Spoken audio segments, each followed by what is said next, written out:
Hello everyone, welcome to our special IPO series जहां आज हम बात करेंगे हैप्पीएस्ट माइंड्स टेक्नोलॉजीज आईपीओ की। ये आईपीओ आज से खुल गया है, मतलब 7 सितंबर से लेकर 9 सितंबर तक ये आईपीओ खुला रहने वाला है। डिटेल्स जानते हैं कि इस आईपीओ की क्या है। प्राइस बैंड जो है इसका 165 से 166 रुपए प्रति शेयर का है। आईपीओ का साइज 700 करोड़ रुपए का है। इसका ये मतलब होता है कि कंपनी मार्केट से 700 करोड़ रुपए जुटाने की योजना बना रही है इस इशू के जरिए। मिनिमम ऑर्डर क्वांटिटी 90 शेयरों का तय किया गया है। फ्रेश इशू 66 लाख शेयर जो है वो जारी किए जाएंगे और ऑफर फॉर सेल के जरिए 3.56 करोड़ शेयर वो मार्केट में जारी किए जाएंगे। अब कैटेगरीज देखते हैं कि किस कैटेगरीज को कितना हिस्सा मिला है इस आईपीओ में इन्वेस्ट करने के लिए। क्यूआईबीज की जो हिस्सेदारी है वो 75% की है। एनआईआईज के हाथ 15% हिस्सेदारी लगी है और रिटेल इन्वेस्टर्स करीब 10% का हिस्सा इस आईपीओ में निवेश कर सकते हैं। रिटेल इन्वेस्टर्स को 10% हिस्सा मिला है। इस कंपनी की सबसे बड़ी यूएसपी यहाँ ये है कि मिस्टर अशोक सूता इस कंपनी के साथ जुड़े हैं, जो काफी समय से आईटी स्पेस में काम करते आए हैं। मिस्टर सूता ने पहले विप्रो के साथ कई सालों तक काम किया। उसके बाद उन्होंने माइंडट्री को डेवलप करने में उनका पूरा योगदान रहा है। माइंडट्री के साथ बहुत समय तक जुड़े रहे हैं और अब ये इस कंपनी के साथ काम कर रहे हैं। इसलिए इनकी जो नॉलेज है आईटी स्पेस में और जो एक्सपर्टीज है उसका फायदा इस कंपनी को जरूर यहाँ मिलता हुआ दिखेगा। साथ ही जो कंपनी का प्रदर्शन है वो पिछले साल और इस साल भी काफी स्ट्रॉन्ग रहा है। तो आगे मिस्टर सूता जो है वो किस तरह से इस कंपनी को लेकर जाना चाहते हैं, इसके लिए हमने खुद उनसे बातचीत की। पूरी मैनेजमेंट से इस आईपीओ के बारे में समझा कि क्या उनकी योजनाएं हैं, क्या उनके फ्यूचर प्लान है इस आईपीओ के बाद। चलिए वो पूरी कॉन्वर्सेशन आपको सुनाते हैं। नमस्ते दोस्तों, आप सभी का एक बार फिर से स्वागत है हमारे आईपीओ सीरीज में। और आज हम बात करने वाले हैं हैप्पीएस्ट माइंड्स टेक्नोलॉजी लिमिटेड के आईपीओ के बारे में, जो आज से ही खुल गया है। और क्या है इस आईपीओ की सारी डिटेल्स, इस पर ज्यादा जानकारी के लिए हम सीधे मैनेजमेंट के पास चलते हैं। हमारे साथ मिस्टर अशोक सूता जुड़े हुए हैं, executive chairman happiest minds technology के।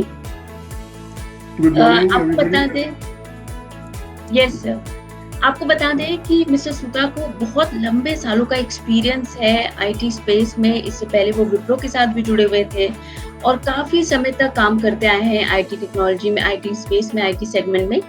साथ ही हमारे साथ मिस्टर वेंकटरमन भी जुड़े हुए हैं, जो एग्जीक्यूटिव डायरेक्टर एंड सीएफओ हैं कंपनी के साथ, हैप्पीएस्ट माइंड टेक्नोलॉजी के साथ।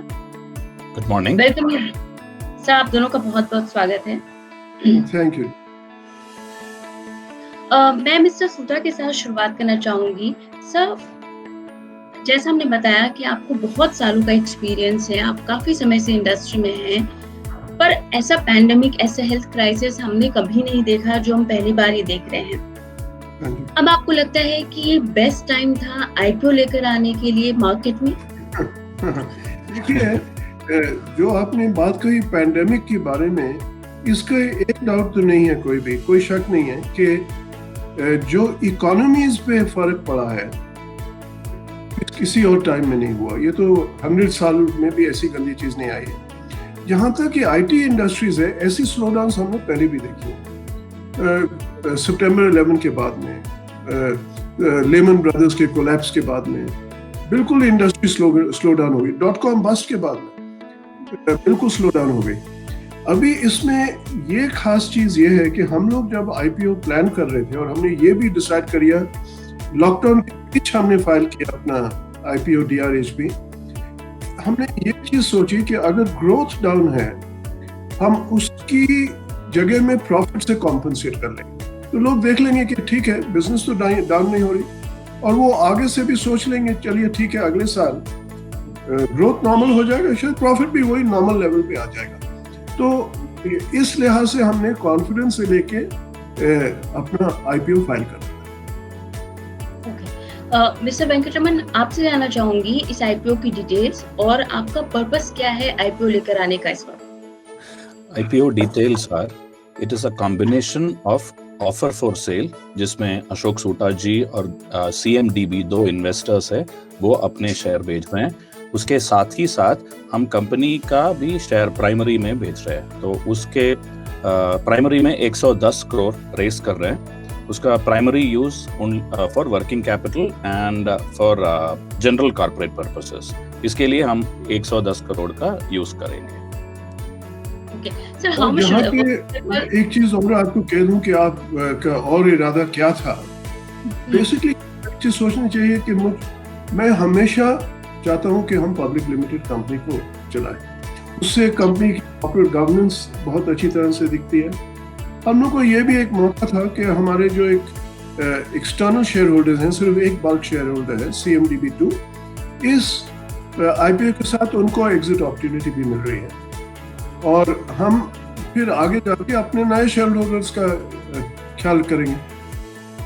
ओके सर, बट इस IPO के थ्रू 84 लाख शेयर्स जो है वो बेचे जा रहे हैं, इसके पीछे क्या कोई रीजन है, मतलब कोई एक पर्टिकुलर रीजन है? और दूसरा सवाल ये भी आप दोनों से ही कि जो वर्किंग कैपिटल की रिक्वायरमेंट आपने बताई वो कितनी है और आपको क्या लग रहा है आप कब तक उस टारगेट को अचीव कर सकते हैं IPO लाने के बाद भी?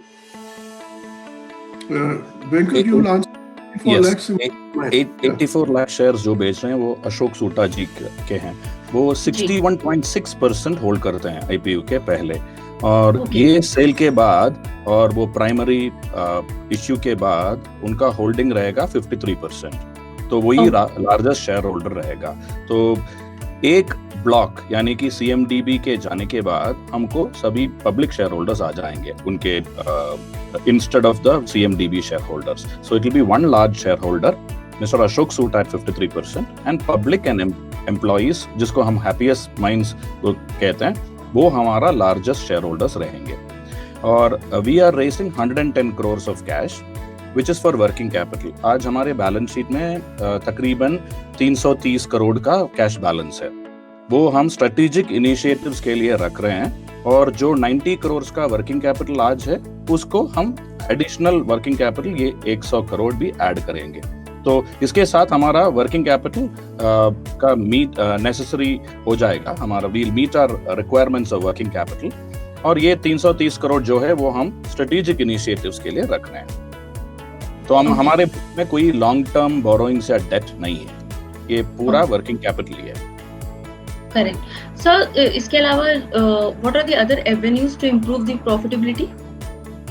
प्रॉफिटेबिलिटी तो एक तो मैं आपसे ये कह दूं, हम लोग की प्रॉफिटेबिलिटी, बल्कि हमें ये कंसर्न है कि हमारे क्वार्टर 1 नंबर्स देख के लोग उसको एनुअलाइज नहीं कर ले उनके इतना ज्यादा प्रॉफिट। हमारा इरादा ये है कि हम 21-22% के लेवल पे EBITDA को रखेंगे, क्योंकि इस बिजनेस में इन्वेस्ट बहुत करना पड़ता है। नई टेक्नोलॉजीज आती हैं, नई सॉल्यूशंस बनाने पड़ते हैं, नए प्रोटोटाइप्स, प्रूफ्स ऑफ कॉन्सेप्ट। तो हम ये सब चीज देखते हुए लॉन्ग टर्म गोल तो हमारा यही है कि हम इस लेवल में रखें, और हम गाइडेंस तो दे नहीं रहे, तो इसी मुताबिक से हम प्लान करेंगे। सर, आपके जो रेवेन्यूज है वो US से बहुत ज्यादा है, डिपेंडेंसी अगर देखा जाए तो 70 to 75% revenue is coming from US। Okay, so is this a good part कि आप एक कंट्री में इतने ज्यादा डिपेंडेंट है, एक कंपनी जो है, एक कंट्री जो है वो पूरी वो आप पे डिपेंडेंट है? और या फिर यहाँ भी एक कंसर्न ये हो सकता है कि जिस तरह से हमने देखा है ग्लोबल अनसर्टेनिटी बढ़ रही है, चाहे वो इंडो चाइना की प्रॉब्लम्स हो, इंडो US की प्रॉब्लम्स हो, बहुत सारी कॉम्प्लिकेशंस आ गई हैं। ऐसे आपको लगता है कि ज्योग्राफिकली और एक्सपेंड होने की जरूरत है?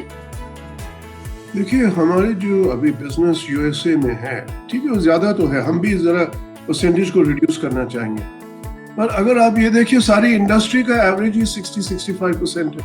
तो मार्केट तो सबसे ज्यादा बड़ी वही है US मार्केट। हमारा यूरोपियन शेयर हम लोग बढ़ाना चाहें, और अगर आप ये देखेंगे कि इसी क्वार्टर में, वेंकट तुम बता देना उनको नंबर, 7.5% से 10% तक आ गया अभी यूरोप इसी क्वार्टर में बढ़ गया। तो हमारा इरादा है वो बढ़ाते जाएंगे। अगर आप हमारा इंडिया का हिस्सा देखें, करीब 10% है। बाकी IT सर्विसेज कंपनी इंडिया में इतना नहीं सेल करते। हमारे शुरू से ही हमने सोचा ये एक इम्पोर्टेंट मार्केट है, और हम उसको ये नहीं छोड़ेंगे कि हाँ सारा एक्सपोर्ट रिक्वायरमेंट करके लास्ट ऑफ ऑल इसकी रिक्वायरमेंट्स देखेंगे। इम्पोर्टेंट मार्केट है, ग्रोइंग मार्केट है, हाई मार्केट शेयर है। हम लोग ऑस्ट्रेलिया और मिडिल ईस्ट में भी मौजूद हैं, वहाँ पे भी बिजनेस अच्छी तरह से बढ़ रहा है, पर हमको और कोई जियोग्राफीज जाने के लिए जरूरत नहीं है। यूरोप में थोड़ी कंट्रीज में और प्रेजेंस हो सकता है, अभी ज्यादातर इंग्लैंड है, पर बाकी और यूरोपियन कंट्री से भी ऑर्डर्स आते रहते हैं, उनके ऊपर हम थोड़ा फोकस करेंगे। सर, एक और बात मैंने पढ़ी कंपनी के बारे में कि जो डिजिटल स्पेस है वहां पर कंपनी बहुत अच्छा परफॉर्म कर रही है। लास्ट ईयर आपने सबसे ज्यादा हाईएस्ट रेवेन्यूज जो है वो वहां से ही अचीव किए हैं। तो आप post listing what are your plans to improve the other segments also, and digital में ही आगे क्या आपकी योजनाएं हैं इम्प्रूव करने की? देखिए, ये जो डिजिटल है ये कोई इतनी बड़ी चीज है कि हमको किसी और चीज करने की जरूरत ही नहीं है। हमारी कंपनी है बॉर्न डिजिटल बॉर्न एजाइल, 97% हमारी बिजनेस आती है डिजिटल से, और इसीलिए हम ये भी कह रहे हैं कि हमारे कंपैरिजन अपनी बाकी इंडियन कंपनी से नहीं है, क्योंकि उनका 30 to 50% डिजिटल है।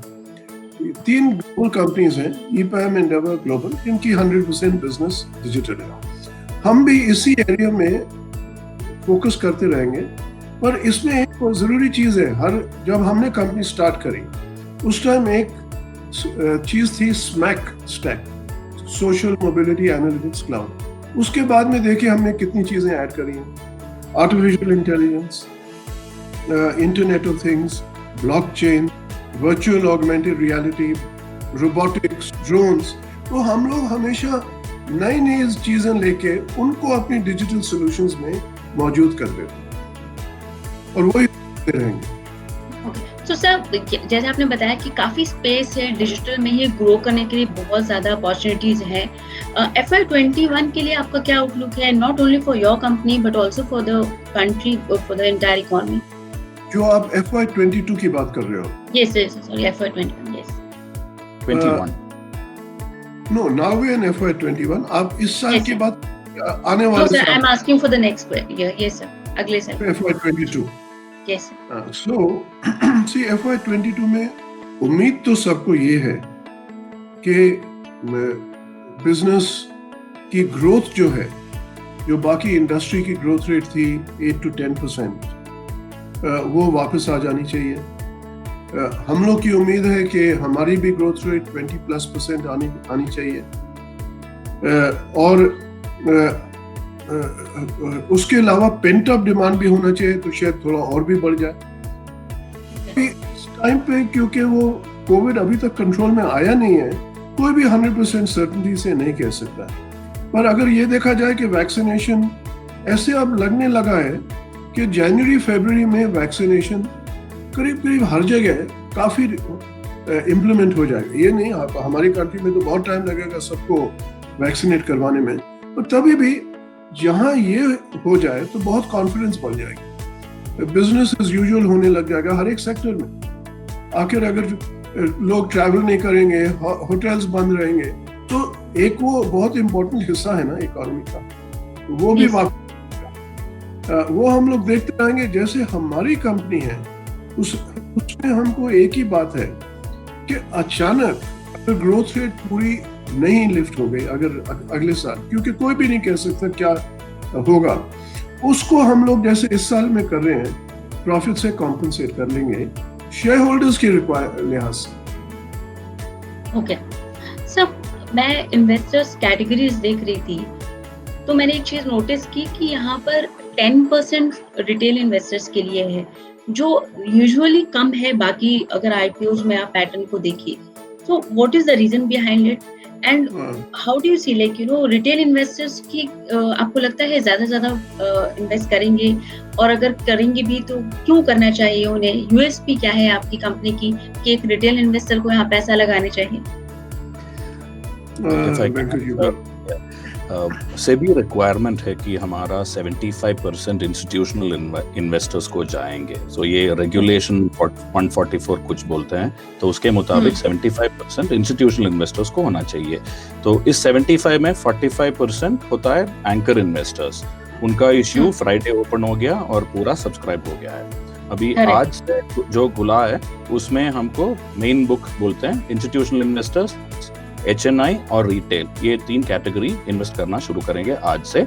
और आप उसमें देखेंगे तो HNI को 15% का एलोकेशन देना पड़ता है और 10% रिटेल इन्वेस्टर्स को भी देना पड़ता है। तो अच्छा, ये खास बात है कि आपको रिटेल इन्वेस्टर्स का शेयर कम रहता है, मगर 90% is with people who are already who know the industry and who are a lot more risk taking. That is what SEBI says has to be reserved for the institutional HNI and qualified institutional institutions.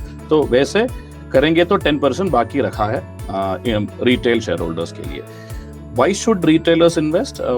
It is like any other investor who should be looking to invest in a growth company with good corporate governance, good management and profitability. आप ये 4 चीज देखेंगे तो that is there in great measure or good measure in Happiest Minds. And the other good point is we are replacing one large block investor with other investors who will be part of the journey. तो ये लंबी journey होती है। तो जो 3 कंपनियां के नाम अशोक सोटा जी ने बताया था वो 20 साल से हैं, तो हम तो सिर्फ 8-9 साल के ही हैं। तो in comparison we are a young company, growing company, and इस जर्नी में अगले सालों में ये रिटेल इन्वेस्टर्स हमारे हिस्सेदार बन सकते हैं, इसीलिए तो इन्वेस्ट करना चाहिए।